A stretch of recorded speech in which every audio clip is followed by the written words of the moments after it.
The land of Israel had been decimated by war. The Assyrian Empire had destroyed the once great kingdom, not leaving much of anything behind.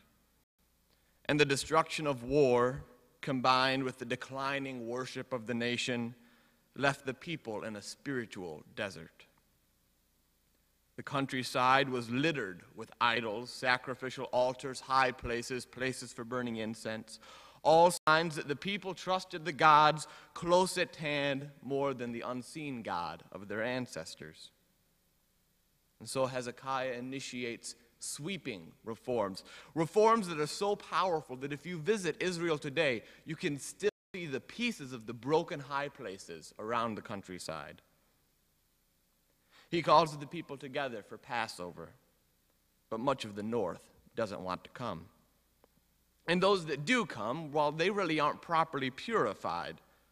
The priests themselves are ashamed and do their best to sanctify themselves, the same with the Levites.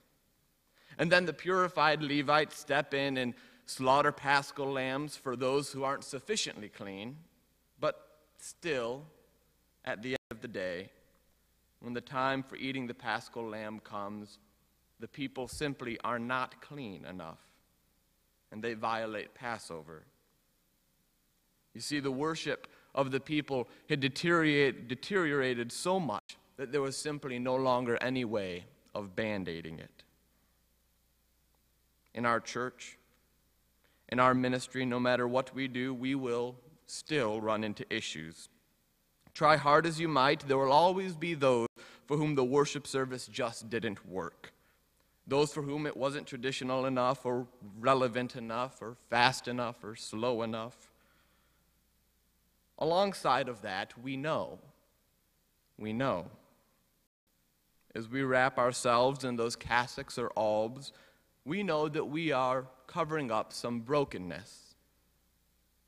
And sometimes when I look in the mirror, as I straighten the surplice, I think a bit of what the priests and the Levites must have felt when the text says they were ashamed. But I don't know how to consecrate myself. I don't know how to get the liturgy just right. And so, though there are more manuals and ceremonials and rubrics than most of us will ever be able to fully comprehend, though we may splash water from the font on our forehead, reminding us of our baptism when we walk through the door, really, it's no wonder that we still come down that aisle there with our hands shaking a bit. I like the way the chronicler describes the response of the people.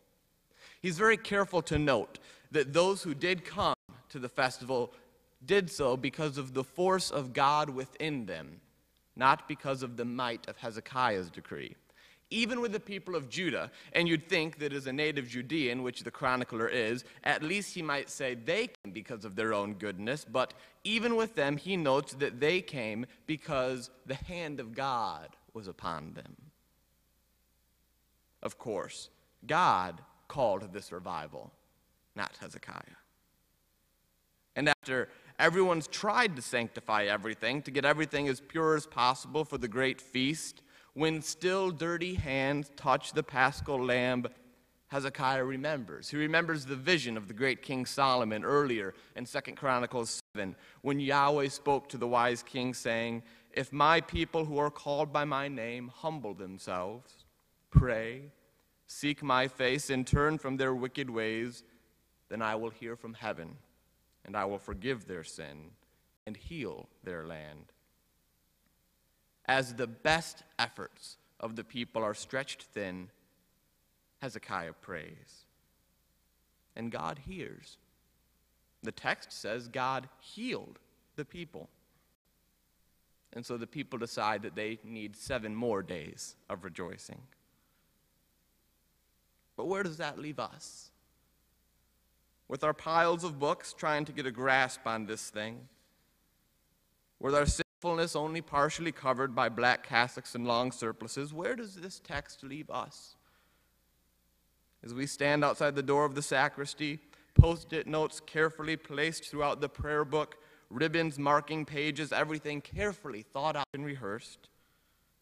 as we want so desperately for God's worship to be carried out with the intentionality and care that it necessitates by people who are worthy to speak the word of God to the people of God. As we stand outside the sacristy, with our own inadequacy rising up around our head, if we do humble ourselves, and if we do pray, will God hear? Will God heal? Will God heal our too often poor attempts at faithfulness? I think he already has.